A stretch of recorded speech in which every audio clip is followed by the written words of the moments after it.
that was my scenario. Good job. I do have some questions. Go ahead, sir. Yeah. And this may be more for staff, but if you know the answer, that's great.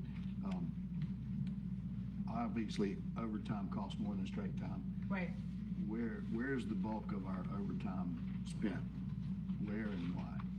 That, I do not know, I didn't look at that. I did note that, I did see in the general fund, like in fleet management, there was like a 609% increase in overtime. The road department had like 149%, and the rec part had 63%.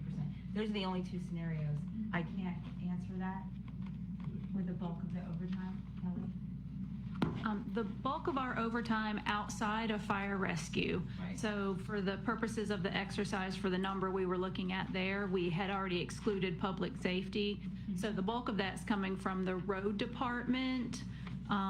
There is some overtime budgeted in building and planning and zoning, road department, fleet department, facilities and parks departments. They have built-in overtime as well within their schedule, and those are for staff that are caring for the parks facilities on the weekends and that kind of thing.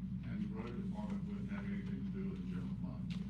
And does any of those positions, It doesn't have anything to do, the road department doesn't have anything to do with the general fund as far as that's concerned. But those figures are in these numbers? Yeah. I don't know, Yes, they are. okay. Purposes of the exercise that we did, yes, those were included. And if we don't go with the COLA, we have an increase on our CHP. We have an increase on some other items, so our employees then would be looking at a You're doing this on the back of Reduction your in employee. pay. Yes.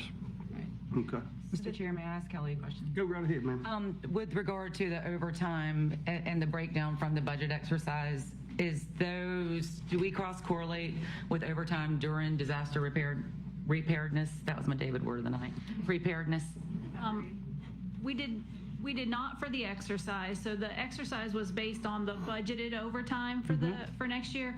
However, the budgeted overtime is based on historical actual participation in overtime, so that it would have been captured because we did have significant overtime this year. Right at the beginning of the year, we had a couple of storms even before the first of the year.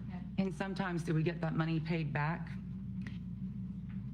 Sometimes, We do, don't we? Sometimes, if we're lucky. Also, this overtime is not, that means like in road department, which doesn't affect the general fund. But in parks and facilities, that's to pay our folks to be on call in case there's a problem at a facility. So that is that overtime stipend. That's the majority of that. So if we do away with that, we have, if all of a sudden the alarm goes off, water leak, it leaks. I mean, if it's that, like we're not in a financial crisis, so. So to Commissioner Russell's point, on new this year in the general fund departments from the budget exercise, disaster, emergency preparedness, all of those things, how much overtime comes into play with those? Especially with regard to, I don't even think we can answer this, the landscaping and groundskeeping department being combined, new park department, we don't have those numbers yet, correct? No,